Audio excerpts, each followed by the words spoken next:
called ER, entity relationship diagram. Okay. You can also using UML as well, but you have to use the class diagram of UML. But I will talk about that later if you want to use the UML.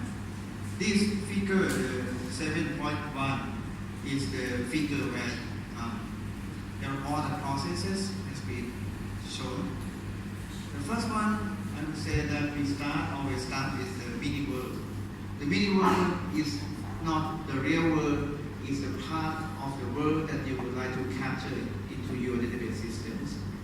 For example, if you think about registration office of CMU, right? ระบบลงทะเบียน The registration office, you will have many parts of or many aspects of the registration office. For students, what you're going to do is you try to enroll to some courses, right? You try to choose some course. That's maybe before the semester started. But you go to that system to look at your grade and GPA at the end of the semester.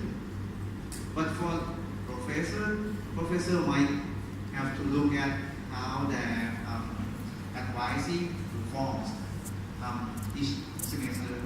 So there could be many things related to the registration office system. But I would say that there are outside the mini world that we don't care about it. For example, in the mini world of registration office, we record all the information of the students that we would like to know. For example, student ID, name, surname, and the faculty, and the program that you enroll. But we don't store your maybe father name and mother name in that registration office system. That's other systems. Also, we record all the information of the professors as well, but not the publication and the books that the professors has been conducted. We don't have that in the registration office system. So, for the mini world, we will record only required data.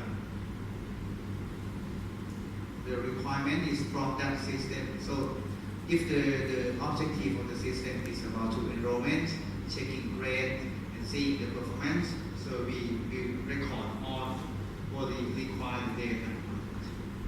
And after we have the mini world, what we're going to have is what we call the requirement collection and analysis. Today we're going to see very simple example of requirement. And as I told you last week, if you don't understand it, please raise your hand and ask me to repeat explanation again. Because after this class, we're going to have another quiz. Okay? In the requirement collection analysis means that you're going to write what kind of feature that the system can do. For example, for the rank office, you say that the system must be able to allow the student to enroll into any courses. The advisor can check the GPA of their students or something. That could be the requirement in which you will have to learn about how to write a very good requirement in another subject. The subject is called software engineering. You're going to learn it in probably next semester. But in this semester, database system, you will be given requirements. It will be finished and you just work on it. And then after you get the requirement, you can do the functional requirement and you can also work on the data requirement. On functional requirement, it means that you're going to code, write the program, you testing, and you will do many things to develop your program. But in the data requirement part, you will have to do the conceptual design, and then you will do the logical design or the data model mapping, and you also somehow work at the physical layer, physical design of the database system. And at the end, you will get the ready of the database, in which the application side we have to use our design of the database. So in this chapter, we're going to focus at the first part, conceptual design. Okay, I'm trying to tell you at this part first that conceptual design, the objective of conceptual design is to explain what is inside, what data is inside, and also what is the interaction between the data. That's why we say ER diagram. Entity, right? E is entity. Entity is object. It means that we're going to say that what kind of object that we're going to store into our system. And R means that the relationship, right? What kind of relationship between entity or object has been interact between such data like that. So we have data and the interaction between them. And these are sample database application. I think you will be very familiar with the assumption here. Okay, very easy. Let me read it for you. The first bullet saying that we're going to have an imaginary company. Okay, a company is organized in 2 departments. Okay, you may have many departments. You're going to work, you're going to build application for one company, but in that company you have many departments. Okay, in each department we have a unique name. The name is non-duplicate already, a unique number, and also employee who manages the department, or we can call them manager of that department, right? So we have many departments with manager, with the name and the number. And then we say that we keep track of the start date when that employee began managing the department. Manager start date. They somehow start working as a manager from that day. And also they say that the department may have several locations, right? The location could be this building and another building, okay? But it can be more than one. In the second bullet, they say that the department controls the number of projects. Means that it could be more than one project. Each of which, each project will have a unique name, a unique number, and a single location. Means that you have the project number, name, but for one project, it could be at only one location. The third bullet says that we store each employee's name, social security number or SSN, address, salary, sex, and birthday. That's for one employee, but we can have many employees. An employee is assigned to one department. It means that he can belong to only one department, but may work on several projects. He or she can work with many. An employee is assigned to, it said that in several projects, it doesn't necessarily to be controlled by the same department, and we also keep track of the current number of hours per week that employee works on each project. It means that he works on, for example, 3 projects, and for each project, how many hours that he or she works on that one. And also we keep the track of the direct supervisor of each employee. Right? In Thai, we can say the PDM or something like that. And the last one is said that we want to keep track of the dependents of the employees for insurance purpose. Dependent could be, for example, son, daughter, or maybe spouse, something like that. Right? We keep the dependent first name sets birthday relationship to our employee. This is what we call data requirement. This is what we call data requirement. Means that we try to describe what kind of data that we have to record it. Okay? And in the figure, this figure is the final product of what we call ER diagram.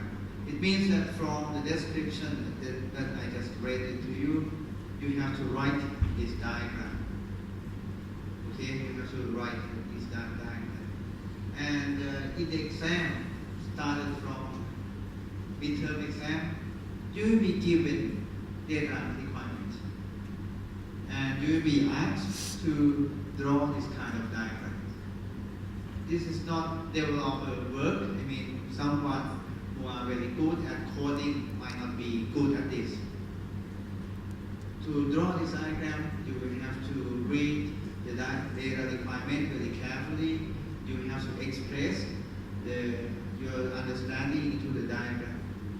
This diagram mainly will be used to describe the data and the relationship between them to other people.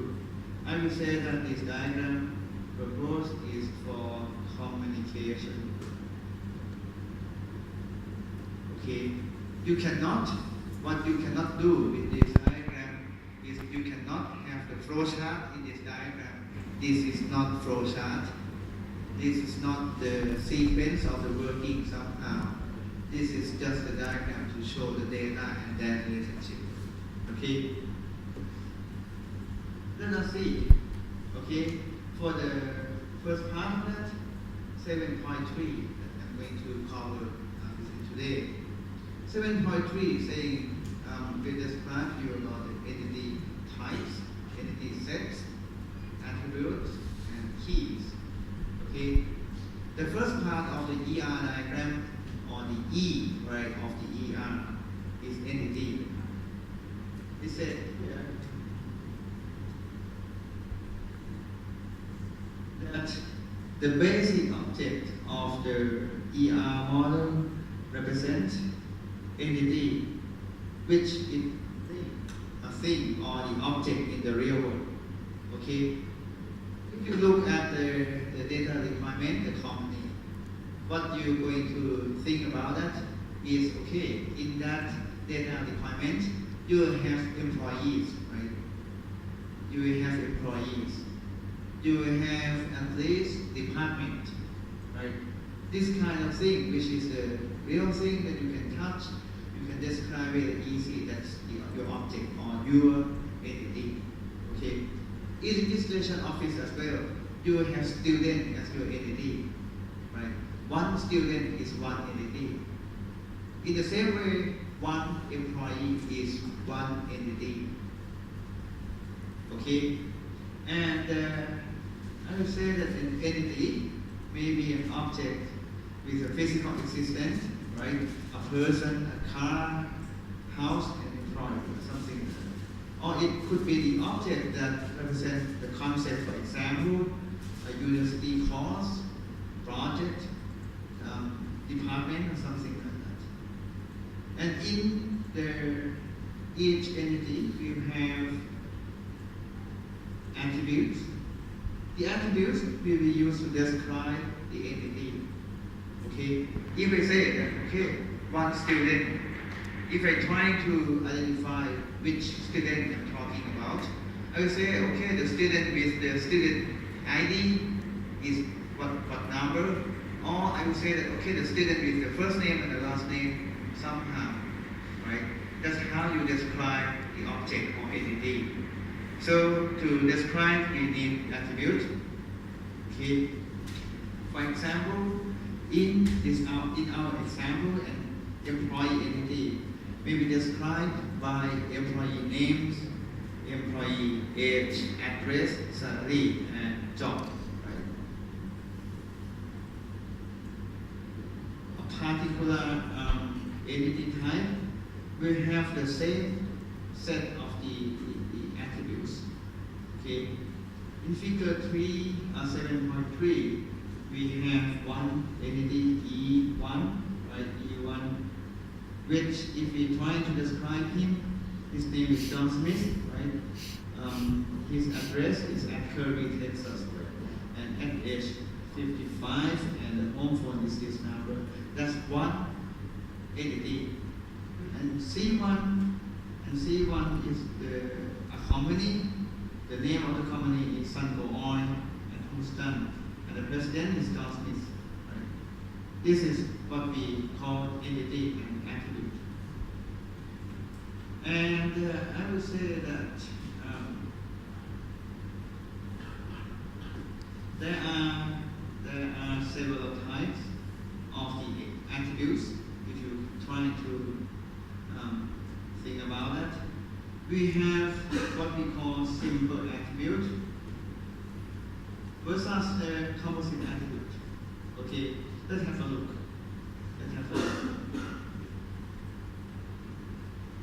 Simple attribute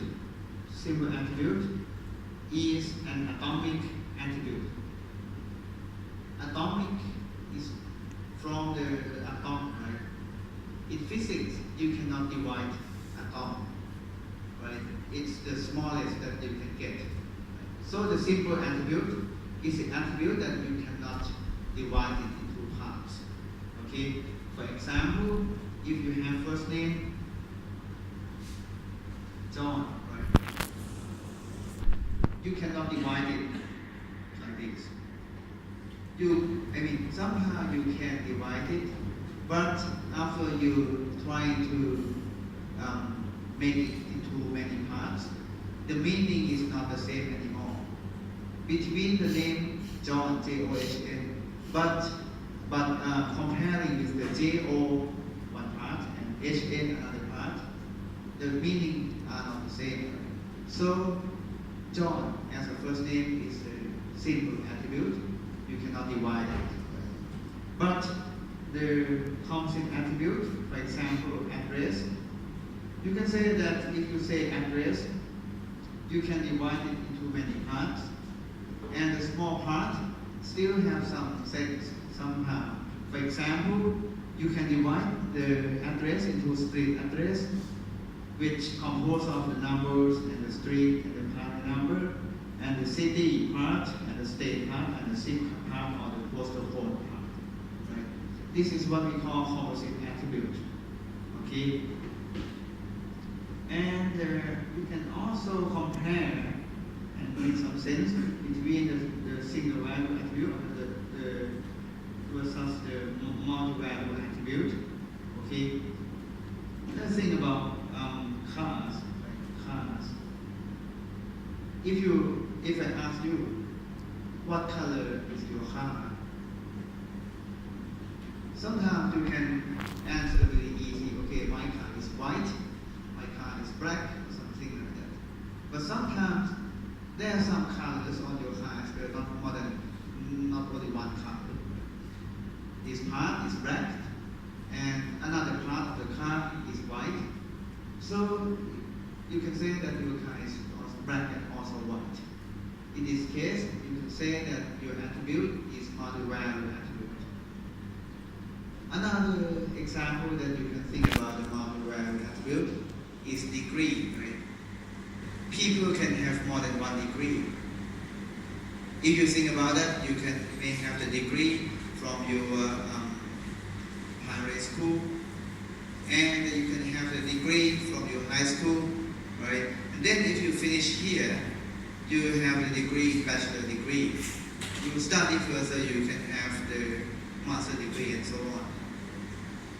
The point about multi-value attribute is that it can be more than one, but between the same kind of entity. For example, different students, different person can have different number of degree. Some people may have 3, some people may have 5, right? The car as well. Some people's car can have only one color.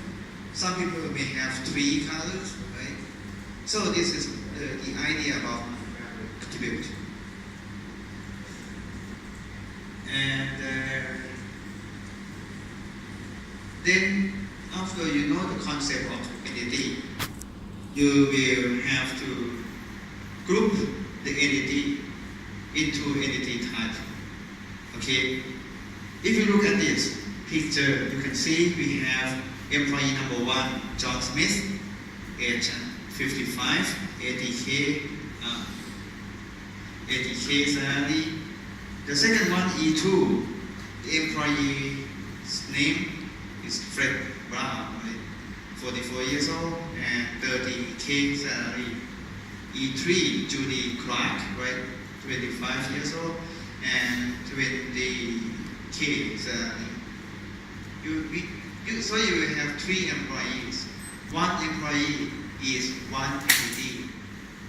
And also, if you try to make some sense, you will say that entity set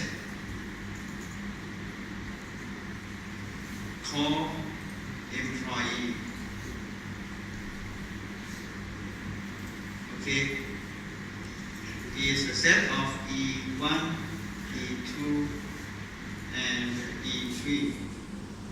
3 elements in a set, right? This is what we call entity set.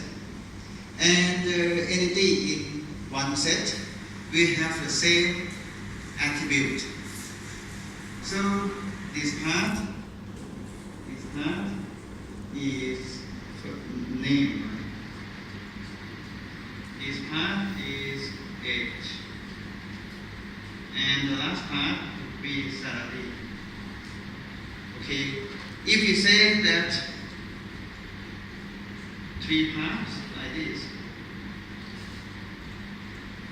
we will say that in the A type, employee composed of name, age, and salary. Just that. That's the concept. So you have 3 levels, right? Entity is one object, one single employee. And if you're talking about many objects in the same type, we say entity set, right? And if we're talking about the set of attributes that describe such group of objects in the same one, we say entity type. Okay, in our ER diagram, we not going to draw entity. We're not going to draw entity set, but we're going to draw and represent entity type. So we try to draw some symbol that represents this part, entity type, employee, something like this. And in the ER diagram, we say that we also have when we draw, we will draw the rectangle box enclosing with the entity type name. Okay, means that we're going to draw rectangle and we say employee. Okay, and at the middle, that's the entity type name. And also we will have attribute name in oval attached to the entity type. So if we have a name as an entity of entity type employee, we will draw in oval and we attach to the main entity. You will have the salary, you will have the age, something like this. And also we will have a thing called key attribute. Okay, in the key attribute, you will have, for example, if you use SSN as a key, you will have to underline it. You underline SSN to say this is the key attribute for the ER diagram. Okay, so I'm going to ask you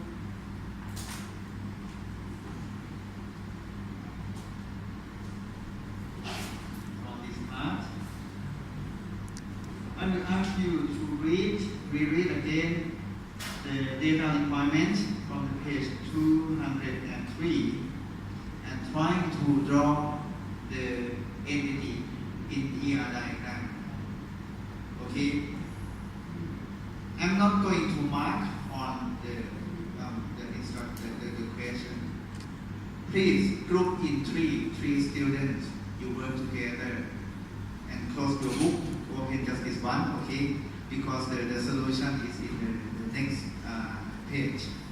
But from this, you try to draw ER diagram to identify entity type, and you try to draw it.